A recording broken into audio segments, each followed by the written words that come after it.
exam, we left off having looked at the exam blueprint, and I want to talk a little bit then about what happens as far as the exam goes with grading now and your feedback report, sorry.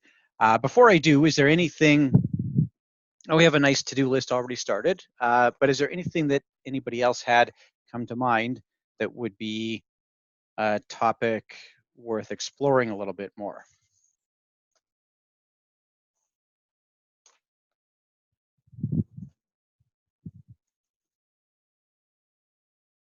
Okay. Well, hit me up. We'll get there.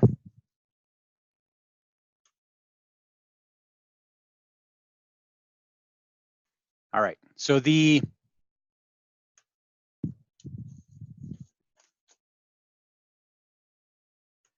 result here, you're going to get, and there is kind of a curve that applies, but it's not the curve we're accustomed to.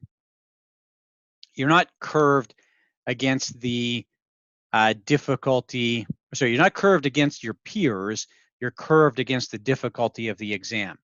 So what happens when the exam is created, that's where we get a curve. And that's where if it's a little bit easier of an exam, then the passing score is going to be a little bit higher. And if it's a little bit harder of an exam, then the passing score is going to be a little bit lower. So the passing range will be somewhere in here, maybe as low as 61 or 62%, and maybe as high as 66 or 67%. Not a huge spread, a little spread there. Theoretically, though, what is possible is that 100% of exam writers could pass the exam. Now, we're a predictable lot, and that doesn't happen, but in theory, 100% could finish with a passing mark. Now, they would probably go back to the drawing board a little bit and look at what they did wrong for constructing the exam, but that is possible. And we see this, we see actually a little bit of lumpiness in exam results, where recently we've had anywhere between about 61% and as many as 67% of exam writers pass the exam. It's not 100% fully curved that way. It's just the level of difficulty that's curved. Now, once you get your result, and those who have written the level 1 exam, you know this, that your result looks something like this. You're going to see this bar with a, hopefully, well, if you're here, you definitely had this at least once, you're going to see this mark on the right side of 500, which is what FP Canada calls the cut score. Okay. And if you finished anything on the right side of that, great. You won't be here again a second time.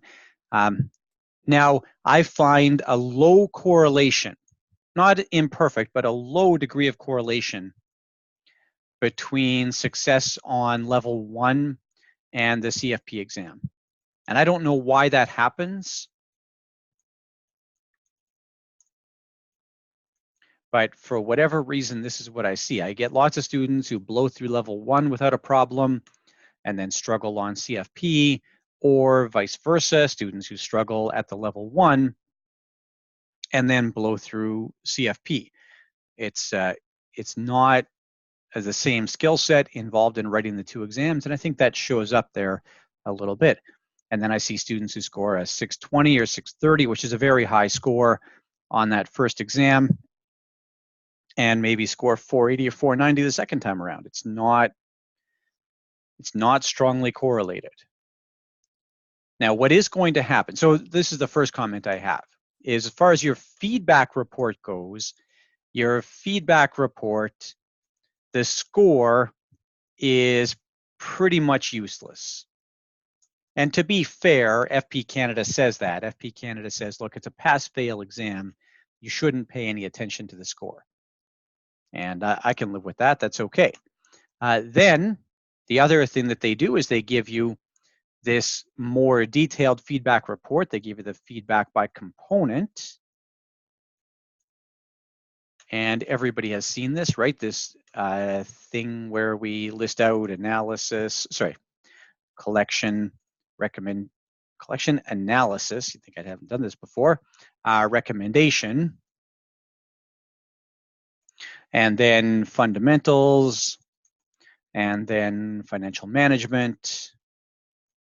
And investment planning. And risk management. And tax planning, retirement, and estate planning. And they give you this little bar graph here. And this is the part that I find most people really struggle with understanding. So they would show you in collection, you get this bar here, and they will say, as compared to a 20. I don't know how they chose 20. I'm no psychometrician. I'm not sure why that particular score, but 20, that's what they assign as the average score of passing exam writers. And again, I don't know why they choose passing exam writers, but let's go with it. So if I'm looking at this feedback report and trying to figure out what it means, and I see myself on the good side of a passing mark in collection, well, I know I did those things right. Now, the problem here, and this is where I would question the validity of this, and I have questioned the validity of this. I've gone back and forth now with FP Canada. I'm on my at least second staff member doing the same job. I've been questioning this for about 7 or 8 years now. If I look at this, well, how does it actually help me? I can't tell, especially with multiple choice when I'm writing the exam, what's a collection question. So I don't know how to get better at that. And I can't necessarily get better at studying collection. So I always question that, whether that actually helps anything or not. Where you're more likely to see something that has at least a little bit of utility to it is, let's say, financial management. So let's say on the financial management side, on the financial management side, let's say that I scored way over to the left. I scored maybe a 12 or 13. Okay, so financial management scored less than 20. And now I would say, okay, how did I actually do on those portions? Was there anything I didn't know? And that's the first thing you should be asking yourself. When I wrote that exam, what did I think that I knew that I didn't know? In financial management, this is primarily going to be related to things like budgeting and cash flow management, as well as things like buying a house, back to our discussion this morning, or a mortgage, those types of issues. Okay, that's all sort of typical financial management stuff. And I want to ask myself, how did I do here? Now, here's my concern with this. If I only have ever written one exam with FP Canada, my sample size for this is very, very small. The sample size for financial management questions is going to be something like 20 questions, maybe a little fewer.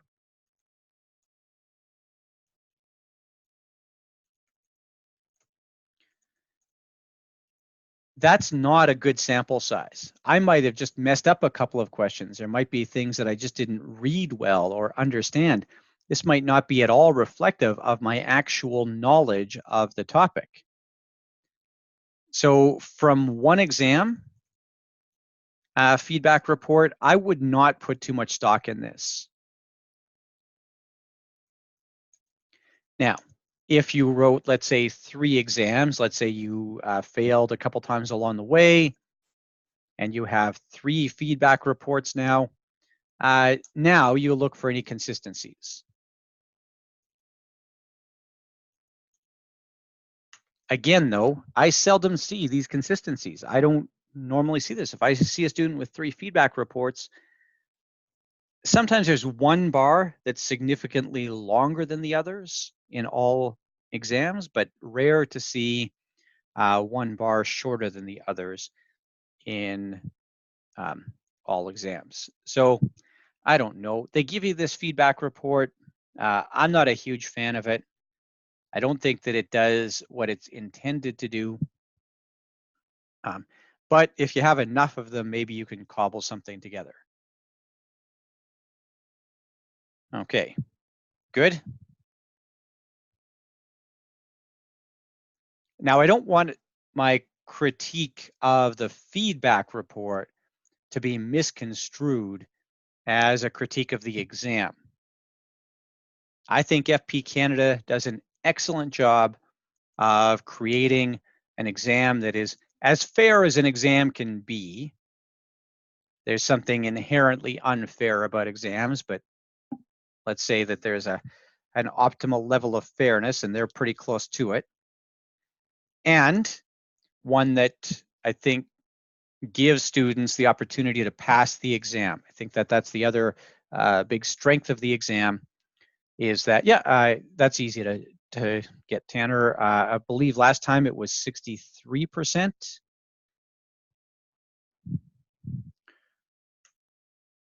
I believe that's right. We can check it. It's super easy to find. Yeah, any other questions here before we go find Tanner's answer?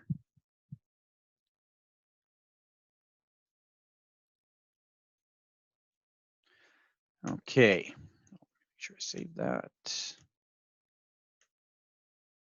Yeah, so FP Canada does a pretty good job of public communication about this. Yeah, and I don't even think that that's, I don't know, maybe you had a couple of questions on that exam that felt that way, Melissa, but I don't think that that's true. Now, some of that can depend. Like I said, there's going to be those questions that are outside your comfort zone. And sometimes how those questions are written can feel a little bit tricky. But yeah, I do agree with that. I think that it's a fair comment that this exam doesn't have any trickery on it. I think most of the trickery that happens is self-inflicted. That is a very common outcome, is that people make assumptions that aren't in the questions, or people just skip portions of the question, or skip portions of the case study, or fail to read what's provided, or that kind of thing. Those are genuine problems, but that's mostly self-inflicted. Okay, the FP Canada exam results. And yeah, there you go. June 2019, overall pass rate was 61%. First-time writers were 68%. There you go. And repeat writers, 42%. This is very normal, a very normal distribution of results for an exam of this nature. Very typical for repeat writers to have a tougher time. There's a whole bunch of statistical reasons for this, but what I would suggest is that if you're in that having failed category, so for those who are repeat writers, this 42%, you can't let this get into your head too much, but you do have to also be operating from a position of reality. So for repeat writers, what I generally find, and this is part of the issue, is that a good performance here, this is what I want to point to, a good performance will increase your score by about 30 points.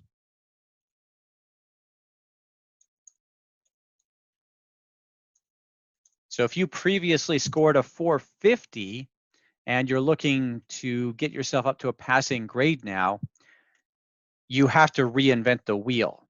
It's not just good performance that matters. you really have to kind of scrap everything and build up now from the ground up in order to expect to get more than about 30 points of improvement. And if you're in that position, that's where you have to re-examine every aspect of how you got to the exam. You've got to ask yourself, did I learn enough in core? Did I learn enough in capstone? And if the answer to one of those is no, then you really have to go back and re-engage in that course. Go back to your course material and almost treat it like you're going through the course again. If you did learn enough in core and capstone, then you have to really look at how you wrote the exam. Was there some big thing that you overlooked in writing the exam? Or was there some flaw with technique? Did you have really lousy time management? But if you're in the, and this is where I find most failing writers, at least from my classes, end up in the 470, 480 range. If that's the case, then you don't want to tear everything down. You just want to build on what you did well last time.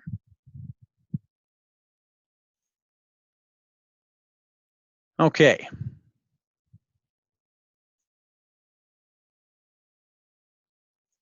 No, in fact, Tim, I don't even give my capstone students a grade. Okay. No, I have a lot of frustrations about graded capstone, actually, Tim. Okay. I don't know if that's the answer you're hoping to hear, but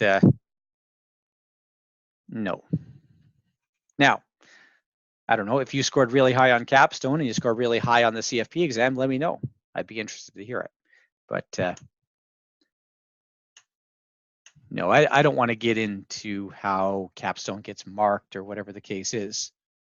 Yeah, so Troy, we do have, we maintain those results. And yeah, for students who, and I only have my students available. This is the problem, Troy, is I don't know what like Advocacy's pass rate is. Are you with me there?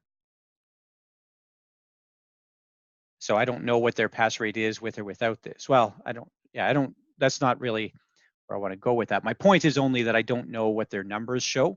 So I get students, lots of students like yourself, Troy, who came from, let's say, maybe you're in the Advocacy program, I don't know, but came from that program and now are looking and come to this exam prep. So the problem is I don't know what the sort of A and B testing on that is. I can only speak to my students. So the students that I know that came through core with me and then go on to do exam prep or not do exam prep, it does make a little bit of a difference. It's not a massive difference. It's not like 20 or 30%.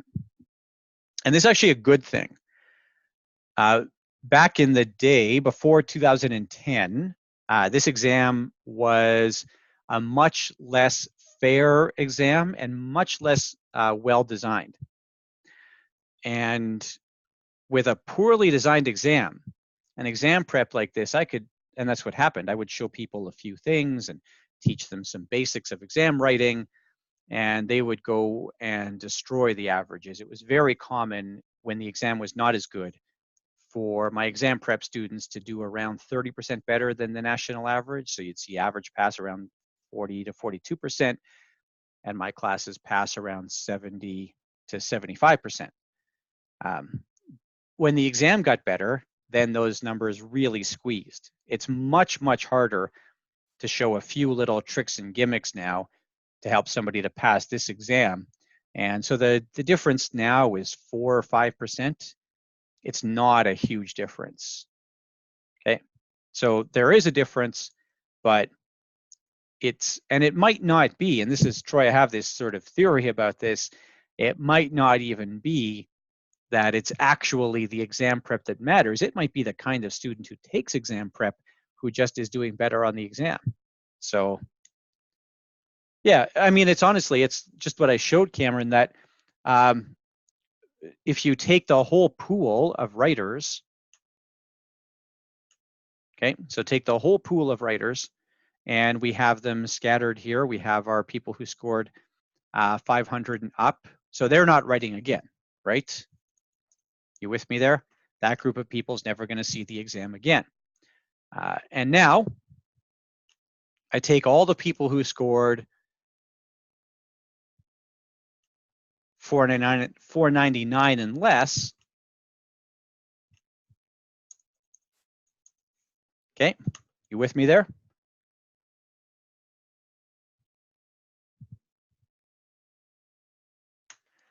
And the people who scored sort of 480, 490, whatever the case is, that group of people I would suggest is going to have a realistic chance without doing anything but tweaks to get up into that passing range, but not all of them will. We do tend to repeat our mistakes. How aware are we of what mistakes we've made, and how many or what kind of efforts do we make to rectify those? And I would suggest that that's not a really useful thing. But if I then take all the people who scored 430 and 440 and 450, and I bump those people up by what I said was the best realistic outcome, which is maybe an extra 30 points, they're still in the failing range. And that extra 30 points doesn't even necessarily happen all the time. I have had a few students who just for whatever reason could not wrap their head around this exam. And I did have one student about 4 years ago who did get to his fourth failing attempt. And at that fourth failing attempt, then he had to go back and redo capstone. I felt bad for him, but he redid capstone. And then actually he wrote and passed the first time out when he had to redo the CFP exam. So he wrote 5 times. You know, that does happen.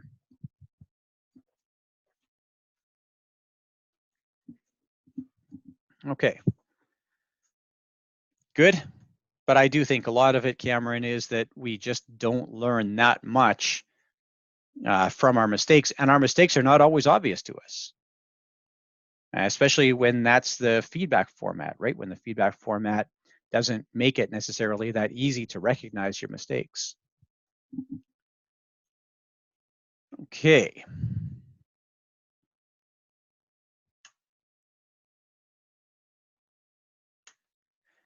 Now, I think I'm going to end up having gone through almost everything that's in here, but actually, I'm surprised at how good this is. I'm really impressed with FP Canada's webinar, the CFP exam prep webinar. You can see I still have 20 minutes left in it. It only was released a couple days ago. I've been on the road, but 25 views, that's it. But anyways, I would suggest that it's worth it,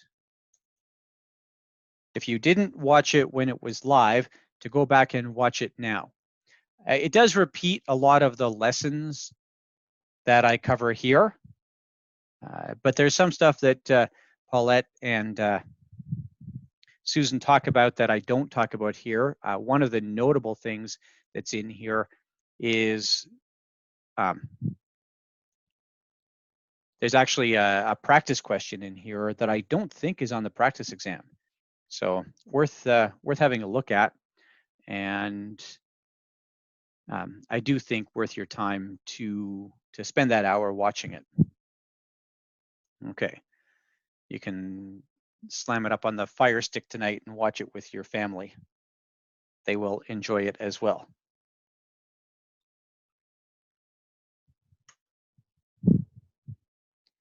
Okay. That wasn't a joke, Tim. Come on, Tim. Everybody wants to know more about psychometrics. It's right there. No? First, they want to know what psychometrics are, right? All right. Do I have a volunteer for question 3? So we're still in Stephen and Nancy. And as I said, I'm not too fussy on how far we do or don't get today. That's okay. Anybody want to volunteer for question 3?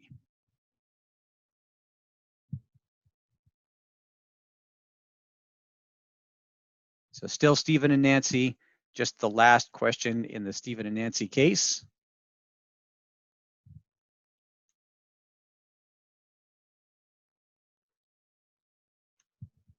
Good stuff, Troy. I like it. All right. So you should be able to just open it up on your desktop, Troy, and then share accordingly.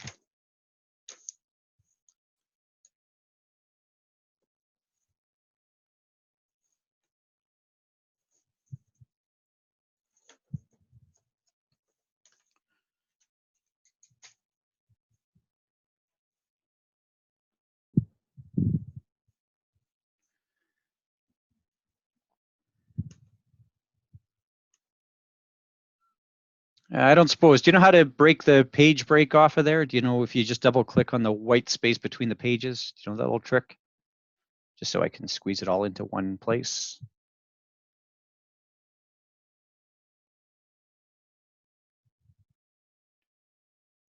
Yeah, perfect. Thank you.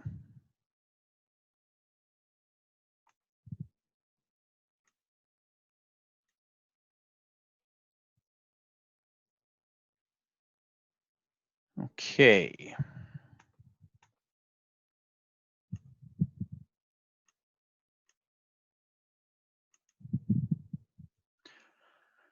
All right, thanks a lot, Troy. What kind of question are we looking at here? What do we have? Are we collection, analysis, or recommendation?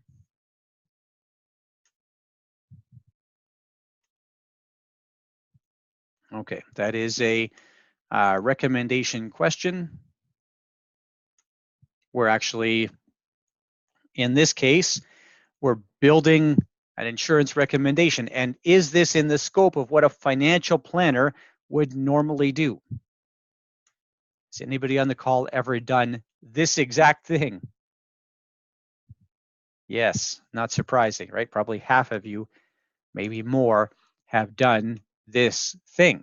And you wouldn't necessarily, now you might consult with a family lawyer here. I think you should consult with a family lawyer. But other than consulting with a family lawyer, you're probably actually doing most of the work here.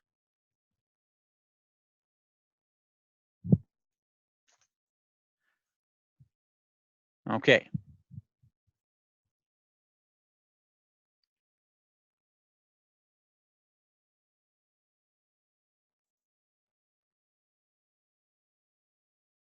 Now, I will mention that for this question, there are several different answer sets available. Troy was good enough to volunteer. Let's work through his answer set first, and then we'll work through the alternatives.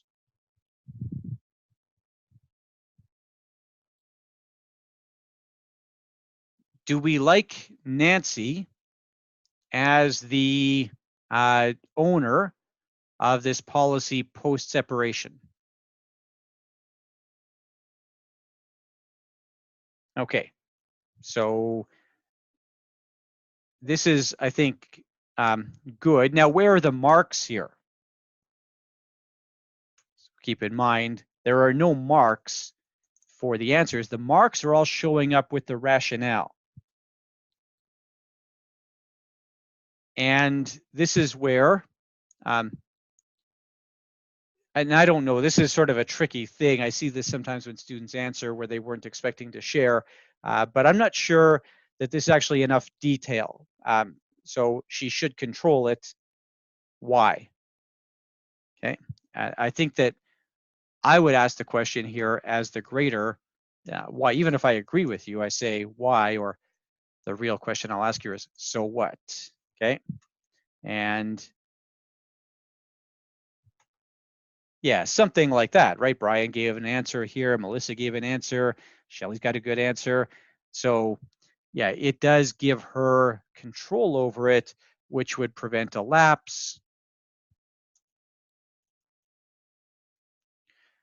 For example, okay, that's what I would talk about specifically as lapse, because lapse is the thing that he really can do, whether it's deliberately or by accident, where Nancy may not otherwise find out about it. Okay, what do we think about Nancy as beneficiary? Yeah, that's good. That is the only right answer to this question. And we'll talk about that more in a couple of minutes. Okay. And kind of weird, you have to use the word benefit like 3 times here, but that's it. That's the answer, isn't it? No, you can't. Yeah. Oh, I'm not sure, Melissa. It's hard. It would be hard to give a good rationale. Yeah, that's not good. No, that is not what it's for. Okay. That answer would be incorrect. Okay. Let's sorry, Melissa, I want to we'll come back to those answers in a minute, those alternate answers. Yeah, I know it's yeah, this has to be for Nancy. Okay. That's it. That's what the insurance, or that's what the separation agreement calls for.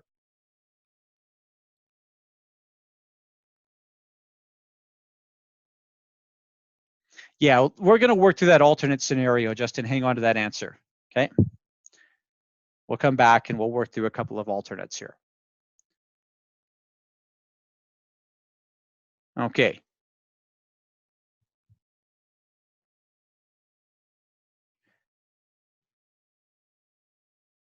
Right, but that's not the same thing, Melissa. Honestly, I will work through that. I promise you. Okay.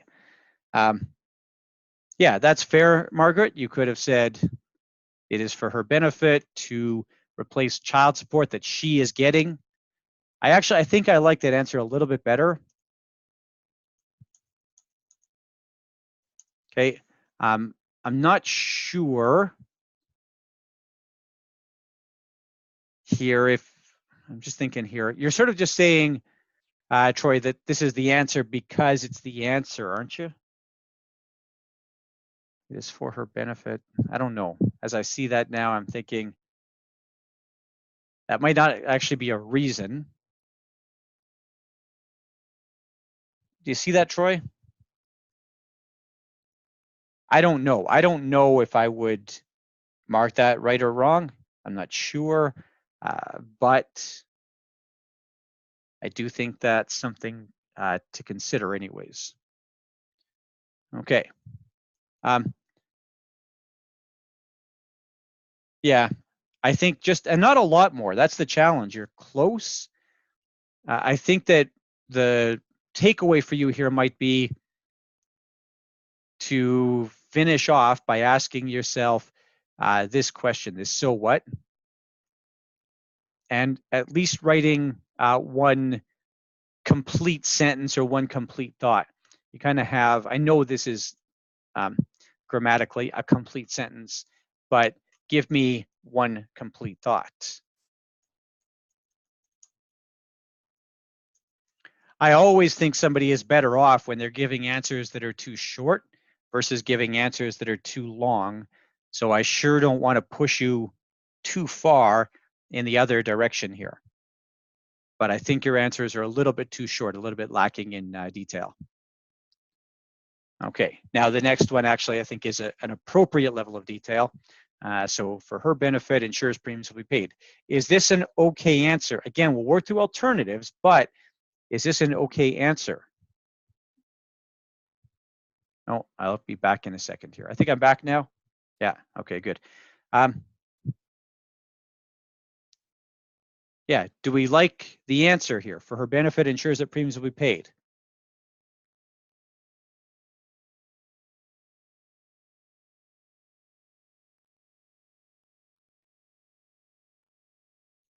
What's wrong with it? What do you not like here?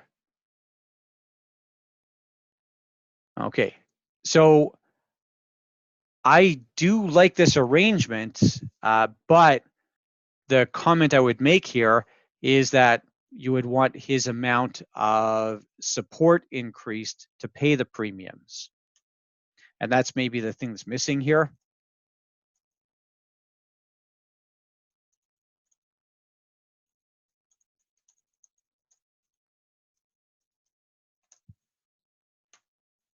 Okay.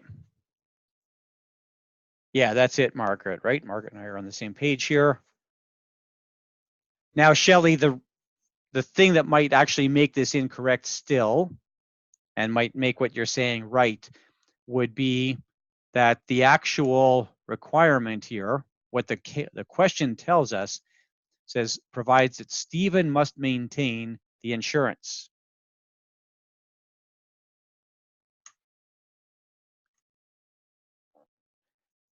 Okay, and that could render the increase in support so Nancy can pay the premiums incorrect. This is a question of interpretation, and I don't know what the interpretation would be. Yeah, we'll deal with that alternate answer. Amrit, yes.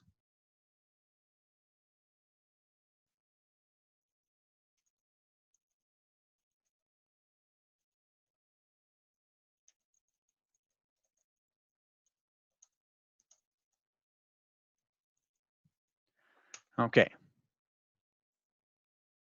Yeah, you can do a third-party payer arrangement. That's perfectly fine. Underwriting might be a little bit more sticky with that policy, but it can be done. Yeah.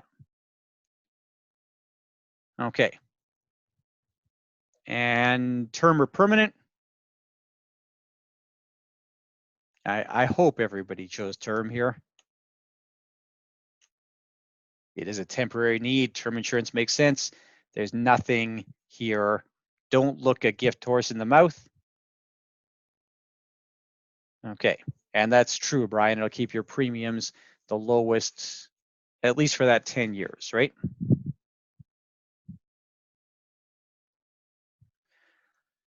Okay. Yeah, so I think, Troy, for your sake, just to flesh out your answers a little bit, I think would be helpful. Yeah, you don't have to commit to 10 years, Shelley. That kind of goes back to my comment, earlier about not doing math unless you're asked. Well, don't give a bunch of detail unless you're asked. The question literally asks, should it be term or permanent? Now, you're not going to be wrong because a 10-year term, but keep the answer to what you're asked.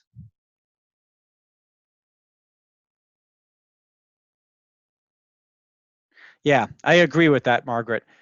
That's a challenge if we're relying on the courts to sort of uphold the life insurance, then yeah, it's going to take too long. Policies will have lapsed. Now you're fighting with the insurer to reinstate a policy, which they may not be excited about doing. Okay, but yeah, that's it, Shelley, right?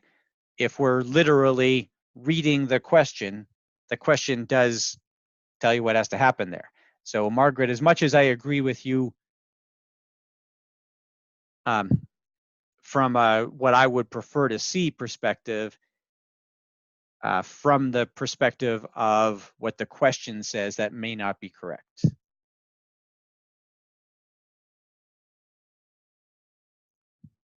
Okay.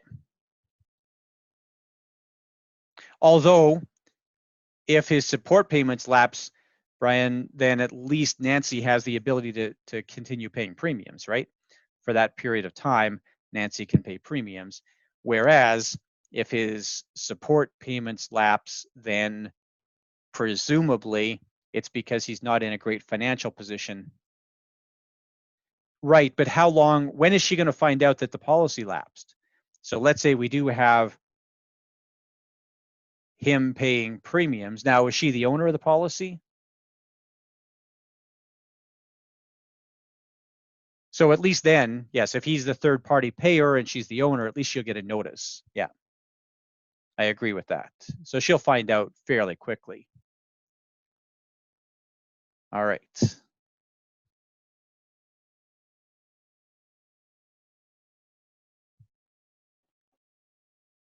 Yeah, I don't think you need that, Tim.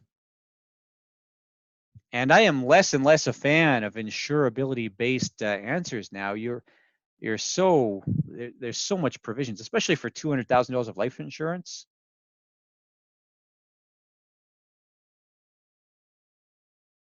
It would be hard to find somebody that I can't get $200,000 of life insurance today. Okay. I mean, you're active cocaine user, I guess, probably not, but somebody's literally in the hospital dying. But it's gotten so easy to get small amounts of insurance, hasn't it? Okay, although a lot of them will come with limitations, but still do it. All right, let's look at some alternate answers here. So as policy owner, yeah, we could have Stephen as owner. Why would the argument hold up to have Stephen as owner?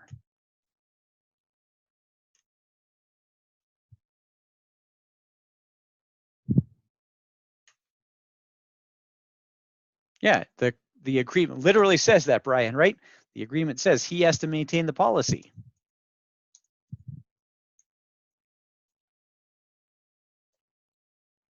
That's right there in the question, okay? And then, yeah, Chris, you could follow that on with the discussion about resuming his use of it for his own purposes. Yeah, agreed. Did anybody do a joint ownership there? I get that, Shelley, but that is the way that he doesn't fall offside for his obligations, right? I've occasionally seen people make a good argument for joint ownership, which I don't like joint ownership in general, but I can see the argument here for joint ownership. That's right. She couldn't, Shelley. I agree with you. I think that's a risk.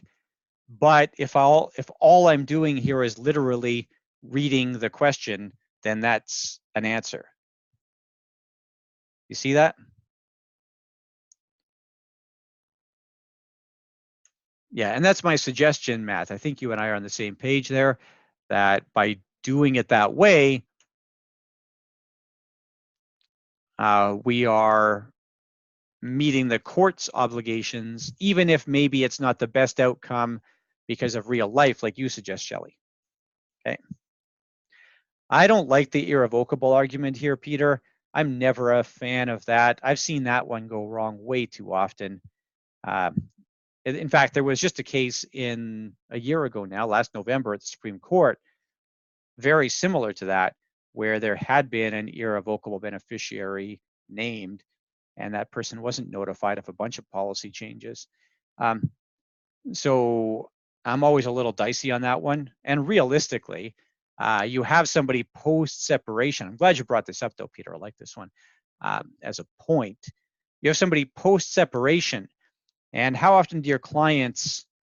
Yeah, I appreciate that, Peter. Yeah, I'm still going to finish up my argument here. How often do your clients move post-separation? So you go through separation, you leave the house. Are you still living in the same place 3 years later as you were living the day after you separated?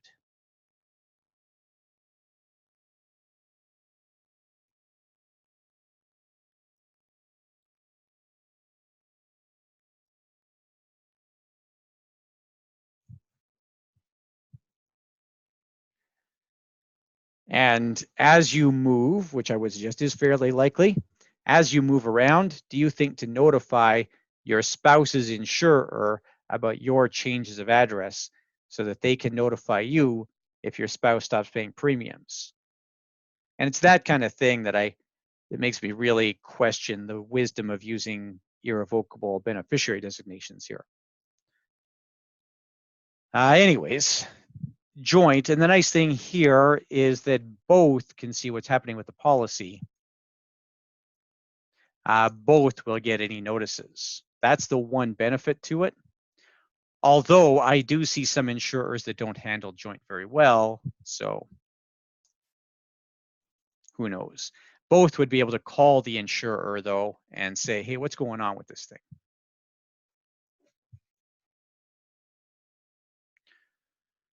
Okay.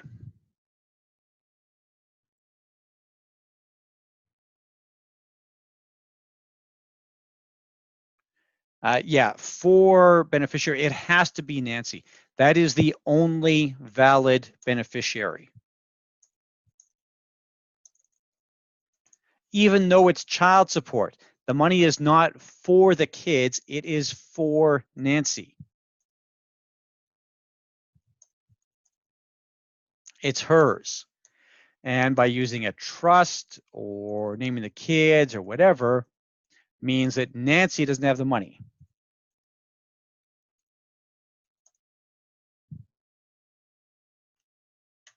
Okay, that's it. That is a fairly black and white issue, actually. There's very little opportunity for any kind of negotiation there. Nancy has to be the beneficiary. That's it. Now, the kids might be contingent beneficiaries, but there's nothing about that in the question. Okay, I think the next we covered off already. We could have Stephen as payor. That is possible. And of course, lots of third-party arrangements are possible, whatever. If Stephen is payor, this goes back to maintain the policy. And we already talked about the alternative here of having him gross up his amount of support payments, and then Nancy pays the premiums out of that. So whichever it is. Okay, that's good. I'm happy for the relative lack of irrevocable arguments here.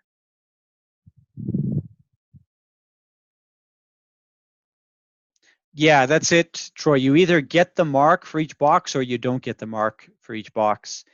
And I do think that, at least for the first one, I'm not sure about the second one, but I think for the first one, I don't know if I'd say a lack of detail or maybe more a lack of and I understand what you're saying, but a lack of a complete answer there.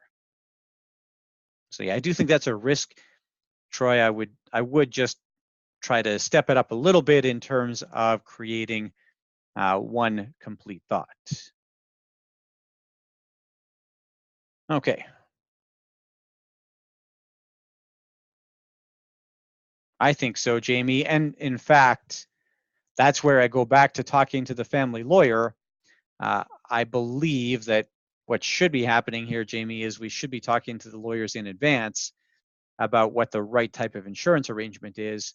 And I think you tell them about the insurer's weaknesses on things like irrevocable designations. And the lawyers, I think, will respond well to that. I say, okay, yeah, I get it. There's a better way to do it. For whatever reason, family lawyers seem to know exactly one thing about insurance, and that is that you can name an irrevocable beneficiary. And I think just a little bit of education, a little 5-minute discussion with the family lawyer is going to prevent that thing from showing up as a court-ordered irrevocable beneficiary designation. Is that fair? Okay.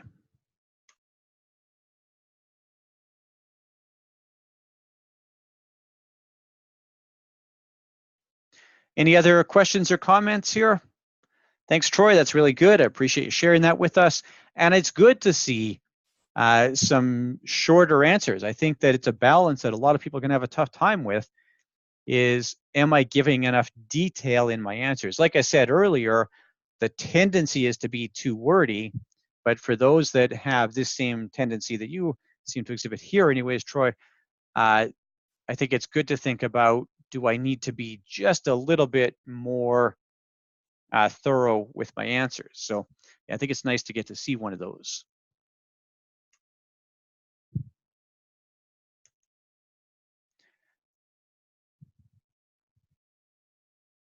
No, there's no, you can write, if you want, Tim, you can write to PhD level of comprehension. There'll be a couple of lawyers in the grading team. Okay. You're not writing for your client. Okay, you're writing for the grader.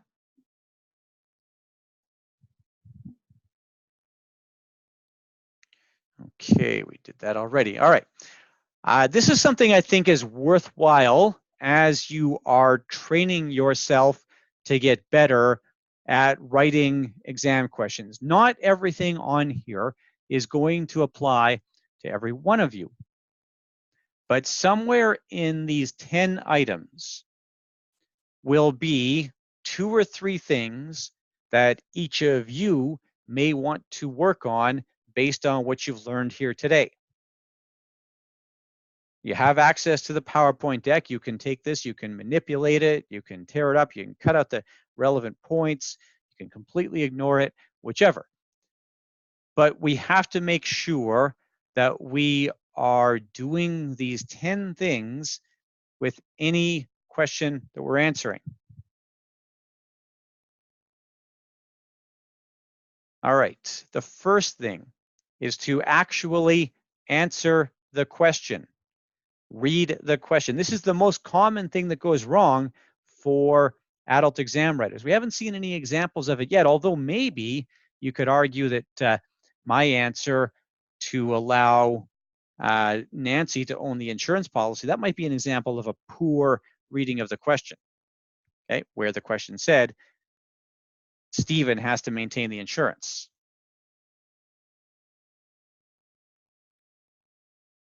Okay, that's where I say slow down, read the question, make sure that you're actually answering what's being asked.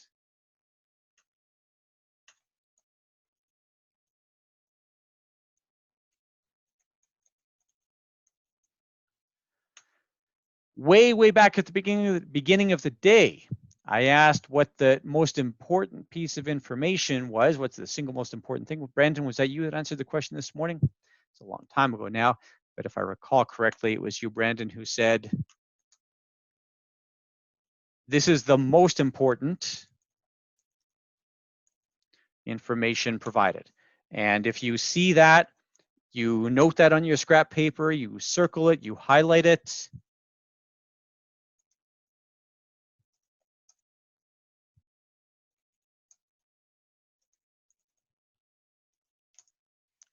And you make sure that then if you give a recommendation, that recommendation doesn't go contrary to the client's stated objective.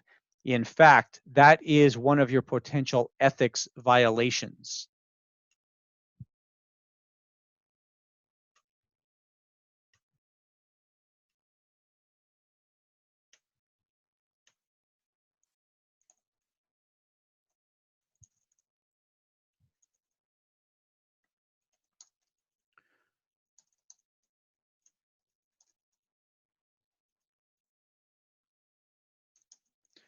Okay.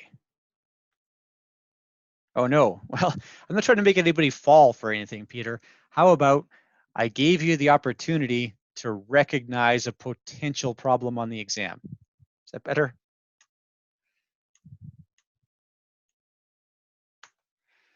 Okay. I'm not trying to do like a gotcha thing. All right. Yeah. No, I like it, Peter. It's good. The collection analysis recommendation, again, I don't care if this is exactly what you do, but slow down, read the question, and don't make a recommendation unless you're specifically asked to.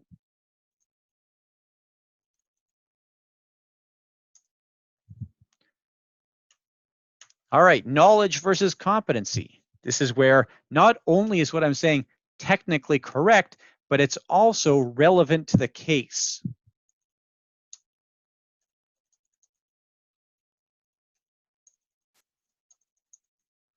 And we saw a couple of examples of this with the very first set of answers when Shelley was good enough to give us those answers.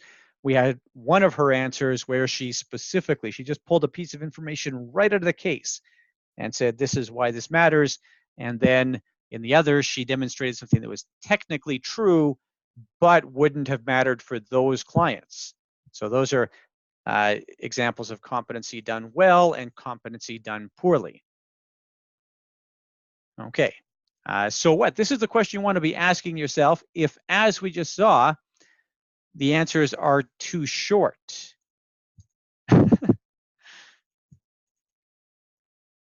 Okay, you thought we were done with that, Shelley. You're like, oh, we're never hearing from me again, but there you go, right?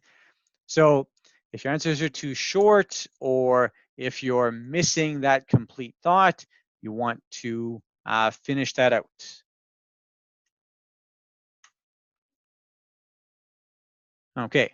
Then using the information, providing the case study. Again, that ties closely into knowledge versus competency. Did you read the case study? And did you take a few notes?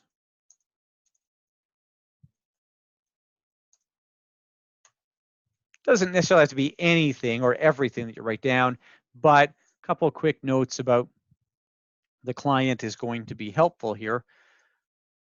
Be brief. This has been good so far. I've hardly seen any answers. I don't think there's been any actually presented on the page that have been too long. This is good time management.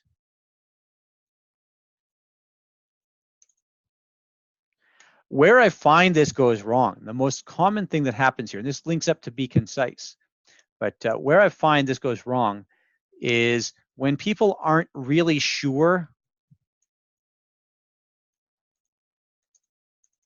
about an answer. You know how that happens? You start to write something, and you're like, I hope this is right. I know it'll be right if I really explain what I mean here. And people end up writing this full paragraph long exposition about why this is the right answer. And the problem with those things is generally if you're writing that much, it's probably an indication that you don't actually know enough. Oh no. I'll reset my router at the break. Okay, yeah, thanks. Nice, Tim.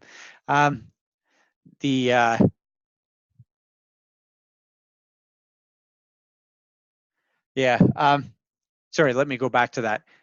The reason that people give over long answers is because they are not confident in their answers or they're not confident in their knowledge.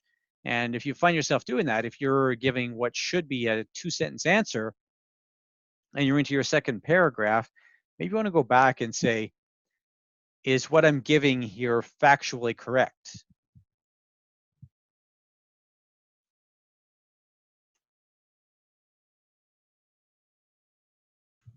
And then finally, sorry, not finally, I apologize. And then use the template as your guide. So that we've seen this quite a bit already, but have a look at the template before you start to answer.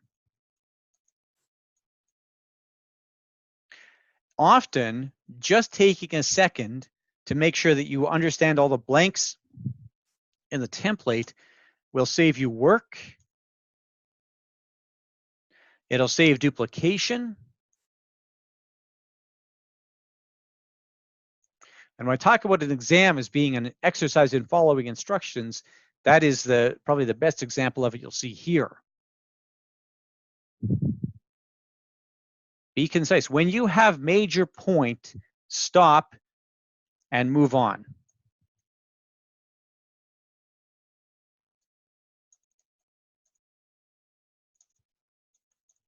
I think sometimes we say, I don't know if I've said everything I need to say here, but you've given the answer already. And when you've given the answer, great, nothing further required. And something that ties into my time management strategy that we talked about this morning is to leave nothing at all blank. Start from the beginning.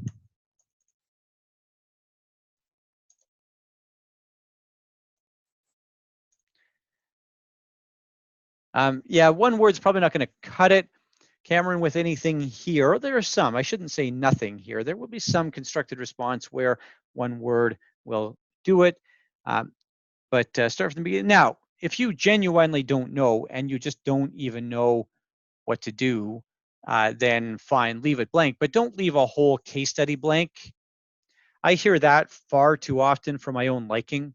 And I think a lot of times the reason that people leave a whole case study blank is they read the first paragraph and they say, oh my goodness, I have no idea what this is talking about.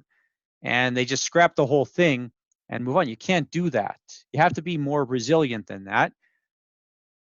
You read that whole case study, you will get chunks out of it, and then you're going to go on to the to actual questions, there will be a spot in the questions to get some marks, even if you don't know much about what the case study is talking about.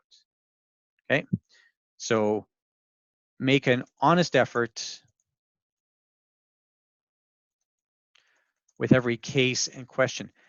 There's no actual real sequence to it, Nicole, because it's all done on the computer. You can navigate around to your heart's content. You'll get a feel for that once you see the exam or the exam writing software. And actually, that webinar that I just linked up to, Nicole, the FP Canada webinar, is pretty good for that. Susan walks through the actual tool in there. Excuse me. Okay. Good. So I would suggest you print this off. I really did create it as a sort of aide memoire for people to, yeah, or Amrit right now, the blanks of this are up too. So you can go and grab the blanks of this and you could print this off right now. Okay, that's good.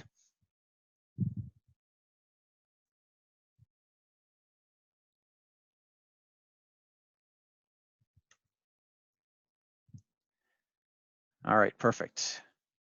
If you ever meet me live in Edmonton, Amrit, or if I ever come to you, wherever you are in Saskatchewan, I can give you signed copies. Huh? Okay. Perfect. I get to Regina periodically, Amrit. All right. Okay. Yeah, let's do this right now. We'll do self-assessment and bias right now. Who bought the FP Canada practice exam? Okay, and good. It's a good tool. I'm not going to criticize the use of the exam. It's not all that it could be. I just want to take a couple of minutes to talk about this thing. And I don't think it's a must either. Okay, the FP Canada practice exam. And was it an extra $175? Is that what you paid? No, I still don't buy it, Annie. Nope. Yeah. Okay. So 175 if bought when registering. And then I think they do 200 if bought later. I believe that's the price.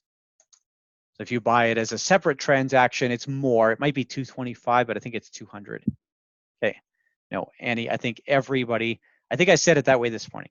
Every single person should be writing their case studies first.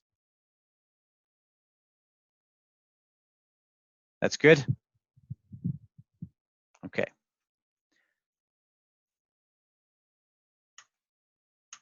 You've got the FP Canada practice exam. Okay. And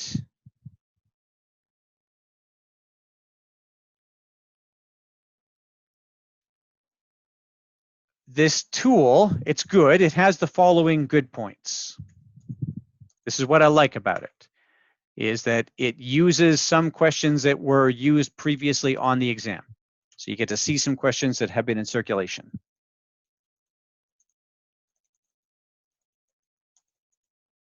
That's nice. That's a big win.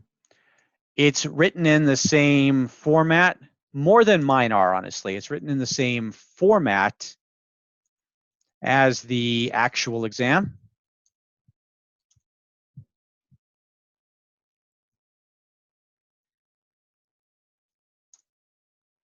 And it does have good feedback.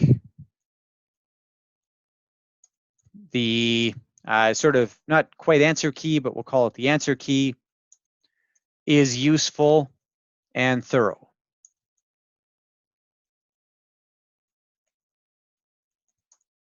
Okay, those are all good things.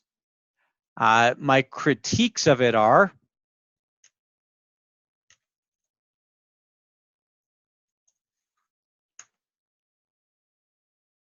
for those who are writing for a second time, it's not all new content. There is little or no, sometimes no, new content from one exam to the next. So it does not help people necessarily who are back writing, having written 4 months ago. It is generally too easy versus the real exam, and it can give a false impression of difficulty.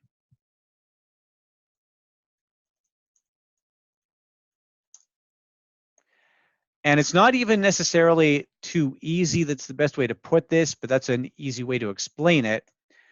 Really what it is it stays away from questions where there might be a little bit of gray area. Okay, you might have noticed that, those that worked through some of my questions. I have some questions that have some gray area in them.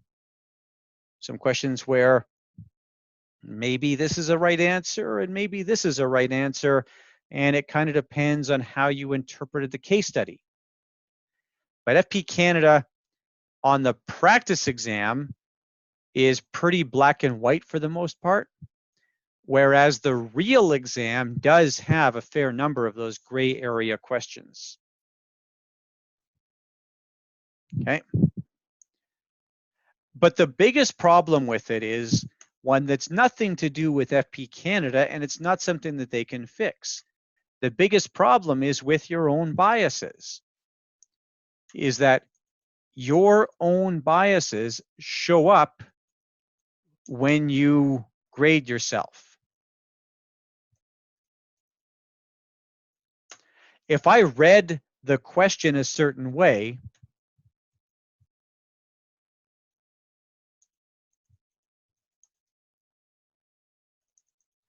and now I read the answer, I read the solution, I am likely, not certain, but I am likely to exhibit the same bias. And I won't notice that my own answer is lacking.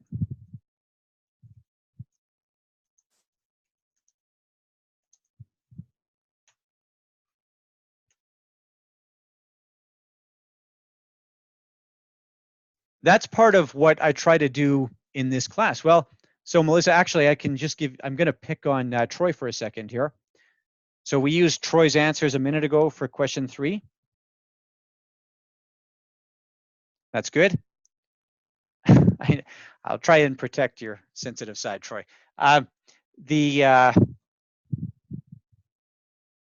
It's honestly, it's a challenge for me, Troy. I have a good friend whose name is also Troy, and in fact, Troy S as well.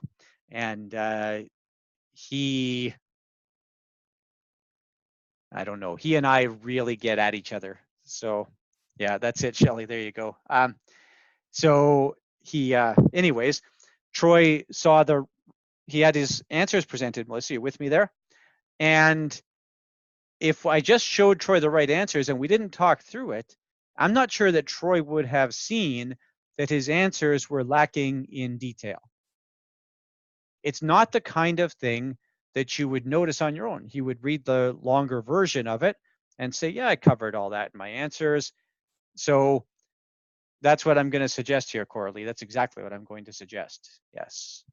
The nice thing here is we have a group where presumably, yeah, that's it, Melissa, right? So that's what happens with this thing. There's no automated grading. You're not sending it to FP Canada. And that's where I would suggest exactly what Coralie just suggested, is instead of self-assessing, team up with somebody.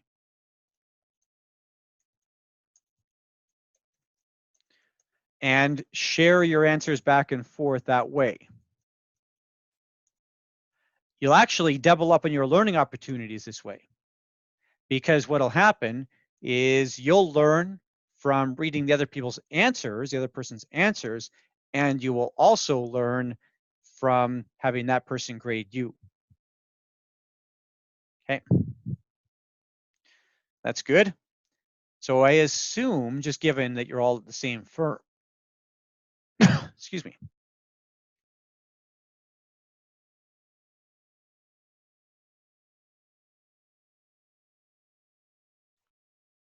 I would assume, given that you're all at the same firm, that you would know somebody else on the call. If not, go post in the forums where I showed before, and you should be able to find somebody to trade answers with on the forums. And the great thing is, you're still 2 months out from the exam. There's lots of time to experiment with something like this. Sorry, I'm not sure what that 30 is, Nicola. All right, any questions there?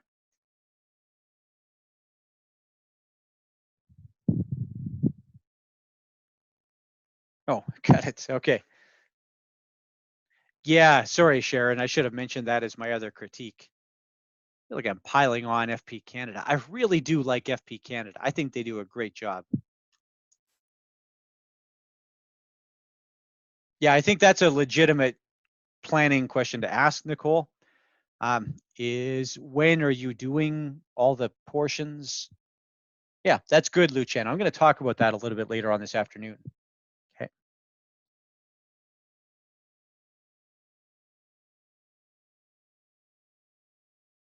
Yeah, that's right, Cameron. I agree with that. So that's kind of what I'm trying to say when I say written in the same format as the actual exam.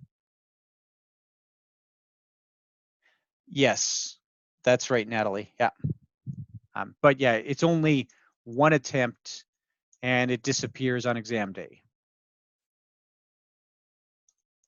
See, right, there's what, the 9-hour timer or whatever it is, Natalie, but you can pause that timer, right? You can do half of it today and half tomorrow or whatever. Yeah. Okay.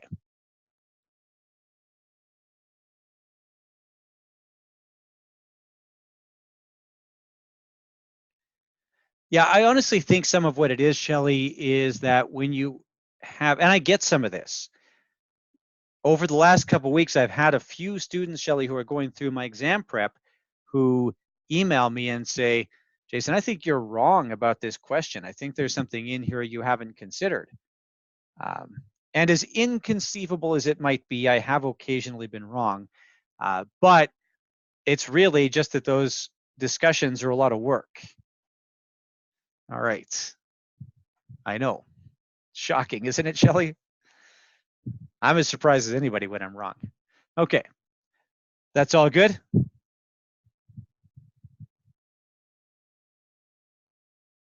Oh, yeah. Sorry, Sharon. I didn't mean to ignore that question.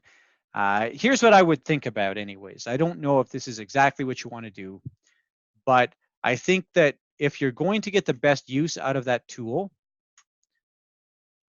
and this is a little different, it's kind of a nice treat having you so far in advance of the exam. But I think it works out nicely with the break for the students doing the PEP. So here we are on the 2nd of October, and we're going to meet again on the 15th and 16th of October. That's the right dates, isn't it? That's right. That's the webinar again. And really, for that 2 weeks, I think that if you can work on some of my practice questions, we are absolutely not going to get through them all in that 3-day class. So you work on some of my practice questions, and then we will work on those on that 15th and 16th of October. Then maybe you finish out what you didn't get to finish, and maybe you share that with a peer, and you get that person to grade them.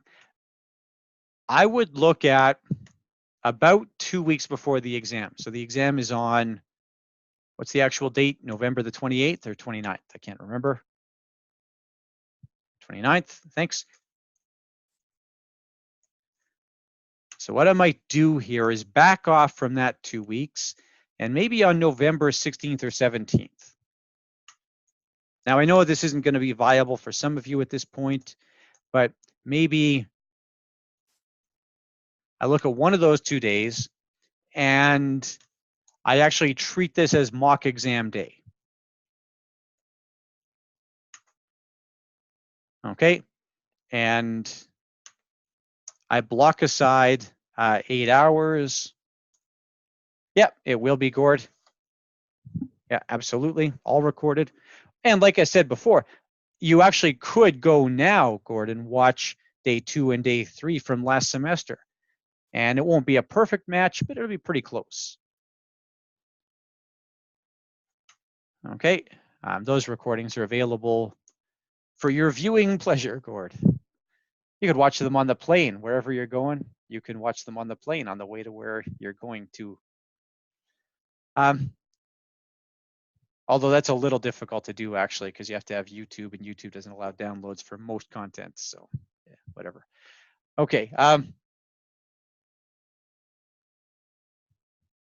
Yeah, there are ways to do it, but you have to be pretty clever. Anyways,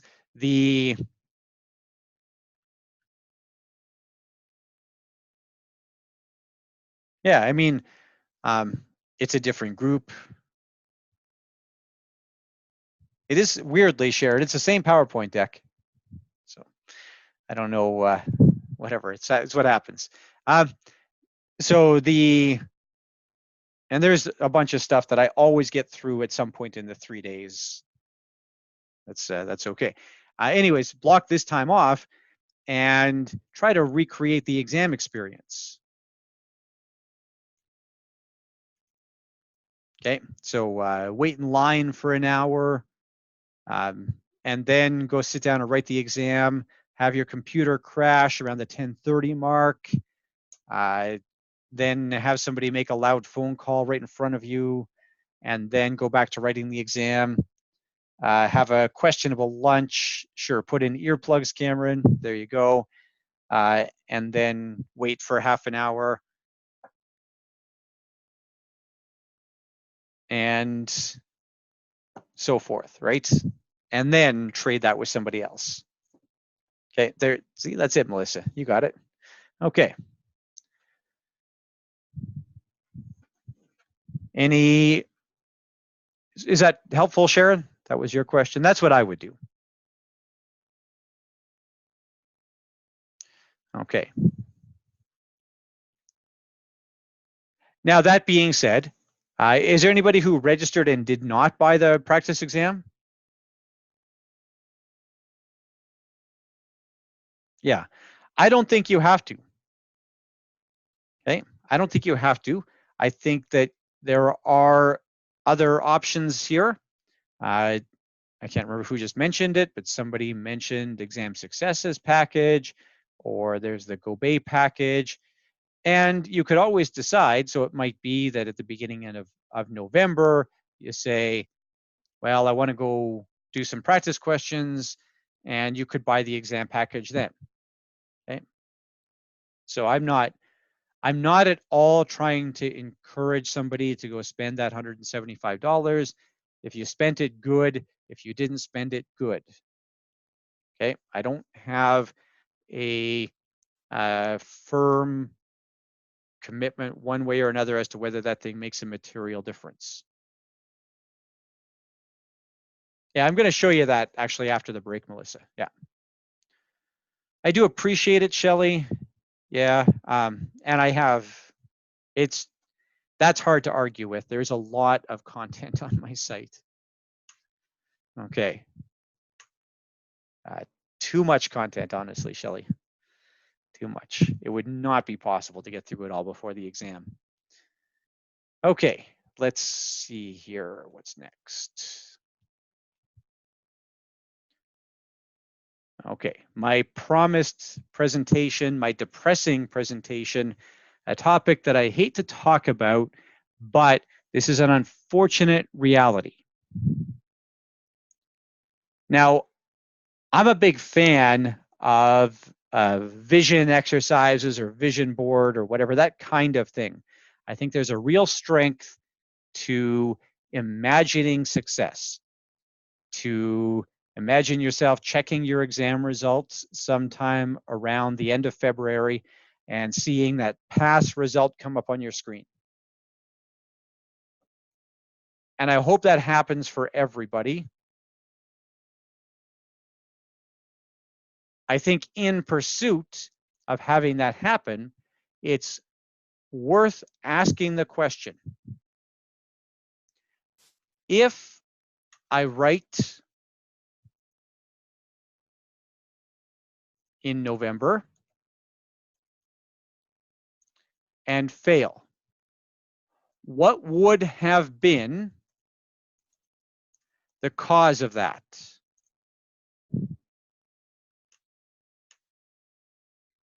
And if you can identify that now, you're actually in great shape.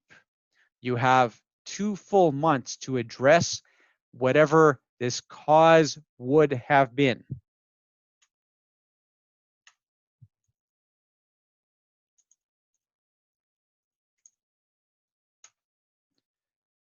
You find those things that seem like they might be problematic, and you get rid of them now. You don't leave them so that there's still problems on exam day.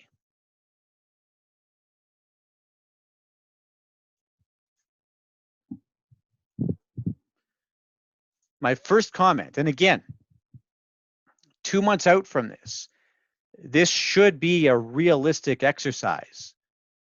What I would like to have happen for everybody on the call is that when you sit down to write that exam at 9 o'clock on Friday morning, the 29th, that you say to yourself, in my particular circumstances, I have done all that I could reasonably have done to prepare for this exam. That's going to be different for everybody. When I talked about blocking aside that hour this morning,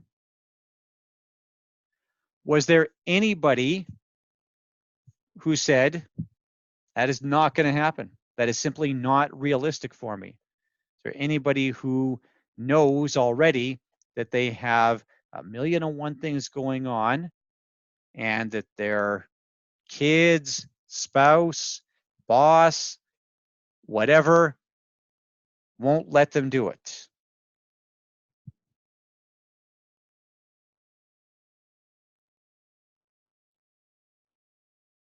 Okay, honestly, if you did, that's not the worst thing.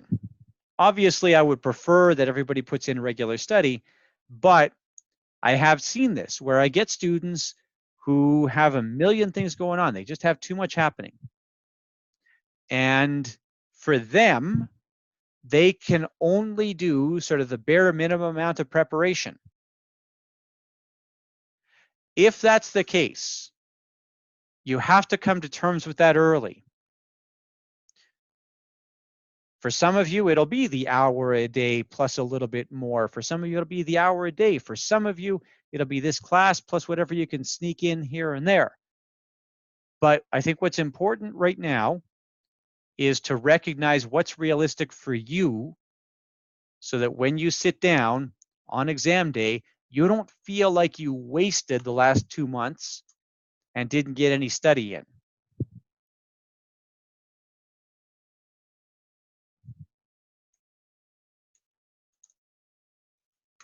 And I have seen both ends of this spectrum. I have seen students who barely studied at all and sat down and passed this exam. And I have seen students who built 300-hour study schedules and did study groups and worked through every bit of practice material they could work through and sat down and did not pass. There is no guarantee on either side of that spectrum.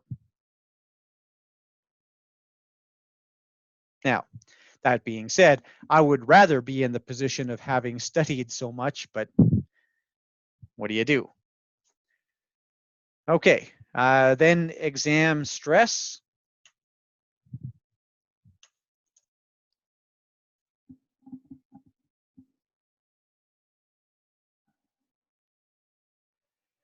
And this is where we want to do what we can to minimize stress. Now, what I would suggest here is that you study right now. Will help with this stress later. However, you have to be a little bit self-aware here. If you find that studying is increasing your stress, you want to rethink how you're doing it. This is one of the reasons I don't recommend study in the evening. Study in the morning is better this way. When you study in the evening, that's where you will get wrapped up in ideas. You'll say, I don't know enough. You'll potentially ruin your sleep that night. Your stress levels will elevate as a result. Whereas if you study in the morning, you'll study when you're fresh. You'll go on to another concept after you're done studying, or another project after you're done studying, and you'll have a better time managing that. Okay, thanks, Rose. Okay, and yeah, so don't, so David, I see you just tagged in. The recordings are available at the end of the day. There's a few people who will need to see where the recordings are. I will show where the recordings are at day's end. I think there's 3 or 4 that haven't seen it yet. Okay. So yes, make sure that you're not doing things here to increase your stress. The other thing I have is that in the last about 2 weeks leading up to the exam, physiology, that is taking care of yourself, is more important than study. Okay. If you have the choice between good diet, sleep, and exercise and study time, the choice goes to diet, sleep, and exercise. That's good. Once you're into that home stretch, you should really just be doing small bits of study to close that out. I mean, Luciano, you don't stay up until midnight, or I don't know, whatever. For me, midnight is late. Okay. So you don't stay up until midnight getting in that extra couple hours of study and sacrificing your sleep. Oh, I think Melissa's on private chat, Luciano. All right. The Okay. Time management. We've talked about this a little bit already. You have to have a strategy for time management. You write down that strategy. When you sit to write the exam. In fact, and this is my second item that is a, let's say, non-negotiable. So remember, my first non-negotiable was write the case studies first. My second non-negotiable is you spend the first 2 or 3 minutes when you write the exam, you take a piece of scrap paper and write down your time management strategy. The problem, you can't do this until the timer starts. If you start writing things out before the timer starts, it doesn't matter what they are, that is a violation of the exam rules. So just wait until the timer starts and then take that piece of scrap paper and write down your strategy. That's good. That's more important than studying. That's more important than what you do to prepare for the exam. That is one thing you can do materially when you sit down to write the exam that will actually make a concrete difference.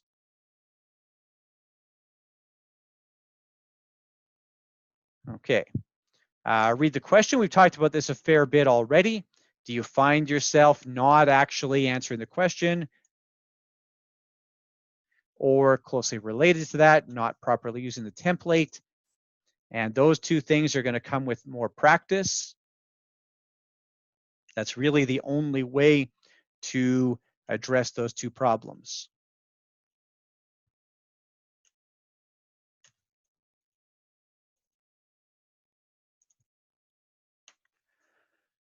And especially if you have somebody else to mark your stuff for you. Okay, ego. This is a hard one, and I'm not going to identify it here. I don't get to know people well enough in a 3-day webinar to identify where this is a problem. Although I would say Sometimes I see a couple of comments early that I haven't seen today that point to this problem. And this idea of ego, this is where you say something like, hey, I know what I'm doing. I'm already a successful financial planner. Jason, I just need you to show me the FPSC or FP Canada way so that I can get through this stupid exam. And the problem there is that the FP Canada way is a compilation of a whole bunch of best practices of successful financial planners.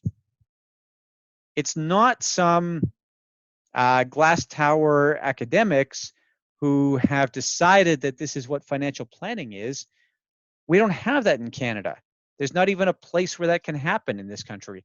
Instead, the people who are successful financial planners are the same ones who do things like volunteer at FP Canada, who put in the work to form these committees and create the exam and build processes and so forth. It's the FP Canada way is just a compilation of practices of successful planners.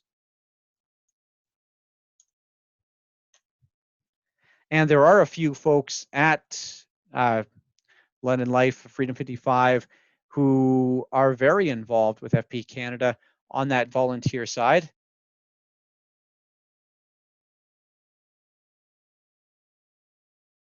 Okay. Actually, the guy who's now heading up their exam process used to be with Freedom 55. Sorry, the guy who's heading up the technical content process, I should say. Not on the exam side anymore. Okay. Lack of technical knowledge. This is near the bottom list for a reason. I find this is very rarely the problem.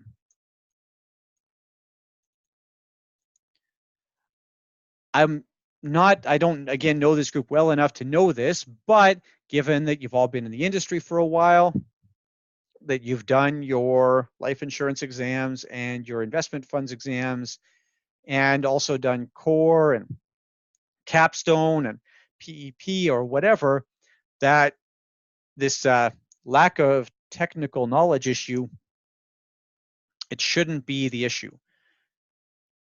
There will be some technical gaps to round out, but there won't be big things where you're learning from scratch how a mutual fund works, for example. So this should not be an issue. I very rarely run into students at this level who don't know enough to pass the exam. All right, the next one is really just very situational. Typing speed. Is anybody a hunt and peck typist?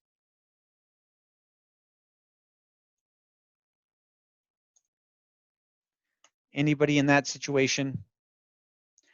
You don't have to be some sort of, you know, hunt and then peck. All right. Well, that's fair, Cameron. If you can type about 10 words a minute, which is a very slow typing speed, that is enough. Okay.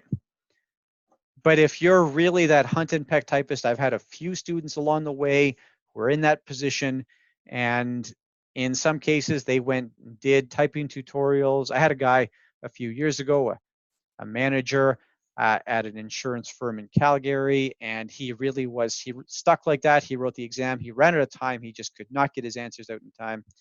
And instead of studying, he went and took I think he did the Mavis Beacon, one of those typing tutorials, and bumped his typing speed up to 20 words and was able to pass the exam. It doesn't really matter, Nicole. It depends on the browser. Some of the browsers will do the red line, but I should not count on that on the exam. But you're not graded on spelling. You're not graded on grammar. If you use an outright incorrect word, that might be a problem. But if you just spell something poorly, that's not a big deal. Okay. Yeah, it is good, Sharon. It's just one thing not to worry about on the exam. Okay. That being said, don't make your grader jump through hoops to understand what you've written. That's not a recipe for getting grades.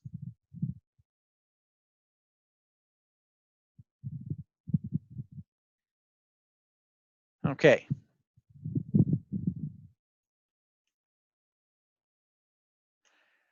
And then just dumb bad luck.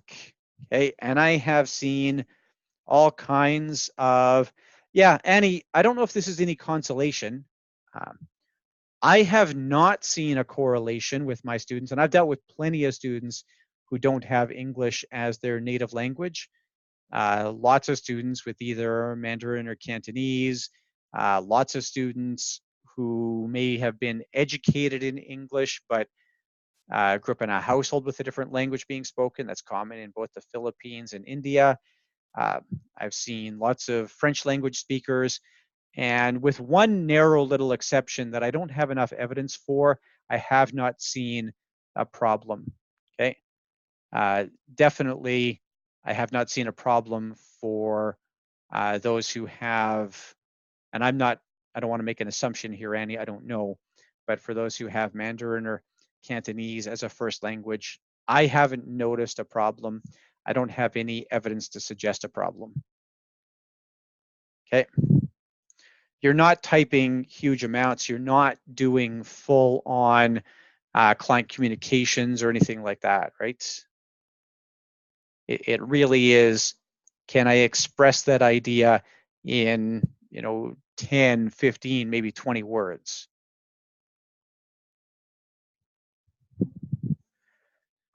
Okay, just dumb bad luck. This happens. I've seen all kinds of stuff now. Lots of computer difficulties.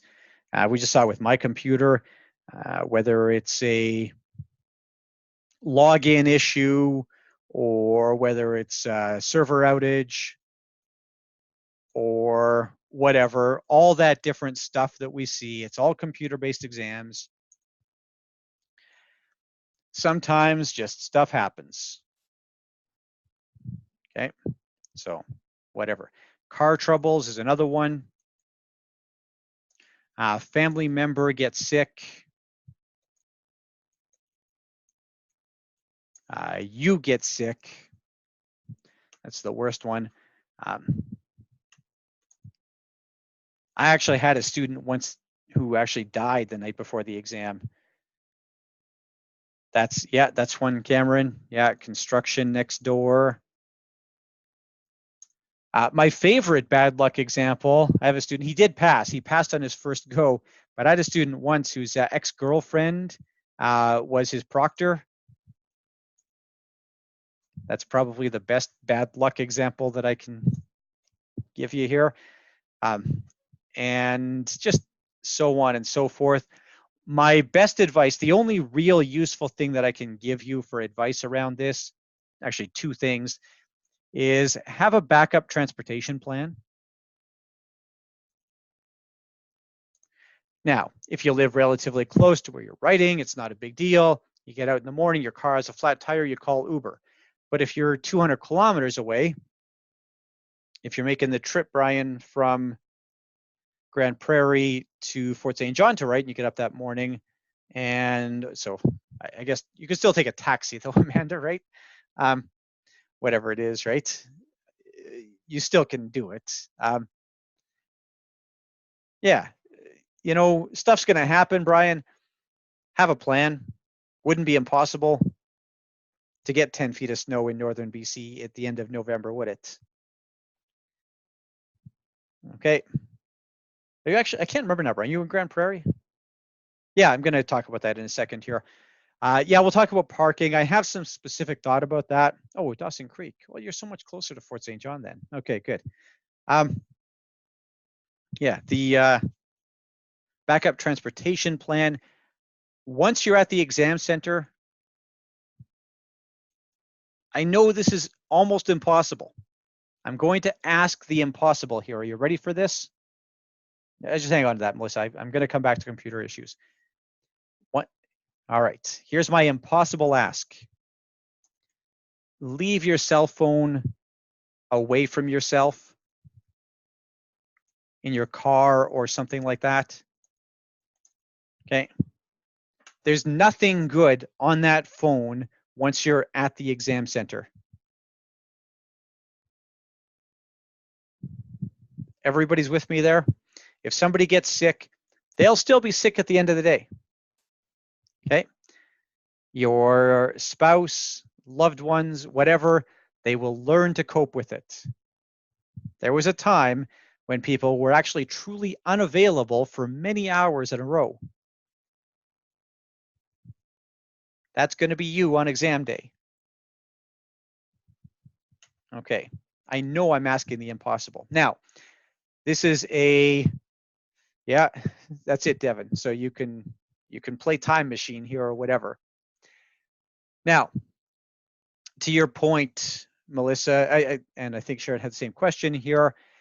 I find FP Canada handles this kind of thing pretty well in most cases. I have a student right now in Calgary who I think is fighting a worthwhile battle about an outage that happened when she wrote back in June. But for the most part, if it's just a small little interruption, if it's 5 or 10 or 15 minutes, you'll just get that time added on. Okay, so if you lose some time, they'll just add the 5, 10, 15 minutes on. If it's a full-on outage, I had a student years and years ago who showed up. She actually made the drive down from Prince Albert to Saskatoon to write, and it took about 6 hours for her to get logged in for whatever reason, no fault of hers. So she did end up writing. She wrote 6 hours behind schedule, and FP Canada gave her a free rewrite. They didn't count that right against her, so it wasn't one of her 4 failing attempts, and they didn't charge her for the subsequent write. So that's really the best you can do. She still had a 6-month wait, but no. So it's the CFP exam that was just administered 6 months later. They don't have a like a contingency right or whatever the case is. There's really the contingency is wait 6 months. Okay, that's good.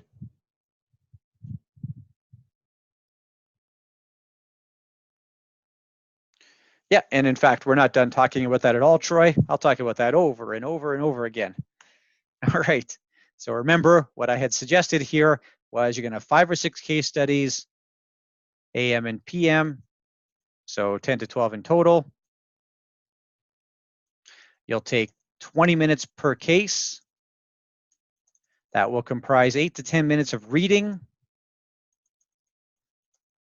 and then 2 to 3 minutes per question of answering. Okay. That's about going to work out properly. Now, math questions will take longer. And if you have a lot of math questions, that means you're going to have to make it up elsewhere, but it is manageable. You can do it. That should be then, it's either 5 or 6 cases. That's about the first 2 hours gone, the first 140 to 2 hours gone, and that leaves an hour or potentially an hour 20 for multiple choice. And for your multiple choice, you're looking at 4 minutes per non-math question and 7 minutes per math question. Approximately, okay? You can't be watching the clock so diligently, but after you're done your first case study, you should have a look at the clock and see, am I about 20 minutes? 22 minutes, okay, not a big deal. But if I'm 35 minutes after the first case study, I know that I have to step it up. I know I have to get better with my time management. And of course, plus 2 to 3 minutes at the beginning to write down your strategy.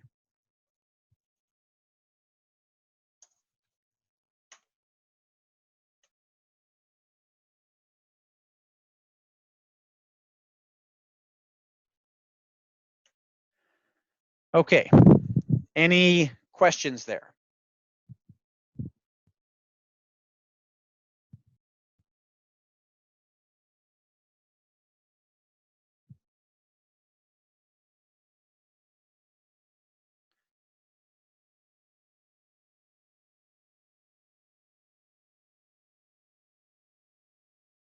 Okay, perfect. I think that's a good time for, oh, there should be a clock on the wall.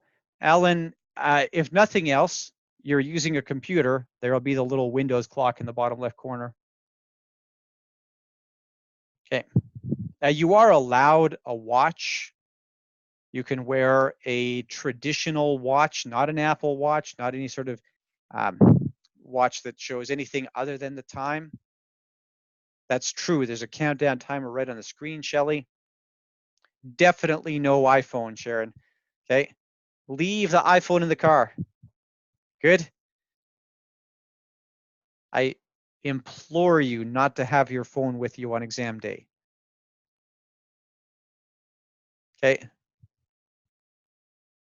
Yeah, I mean, super helpful, Helen, right? Yeah, no Fitbit, nothing that would have a display on it. Yeah, same deal, Sharon. No, not an iWatch. Definitely not. You are not, there's no exam like this that will let you bring in any kind of device like that. Okay. All right. Yeah. Who said it before? We're going back to the dark ages. Okay. Um, and for lunch, this depends where you're writing. I have a little discussion about that, Cameron, on the last day of class, day 3. We'll talk about what you're going to do on exam day. Can we leave that until then? Yeah. Okay. Can we take a break then? Any other questions before we take a break?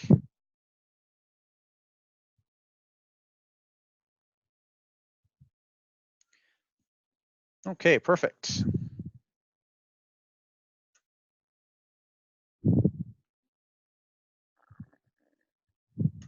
I've got 33 minutes past. Let's take 10.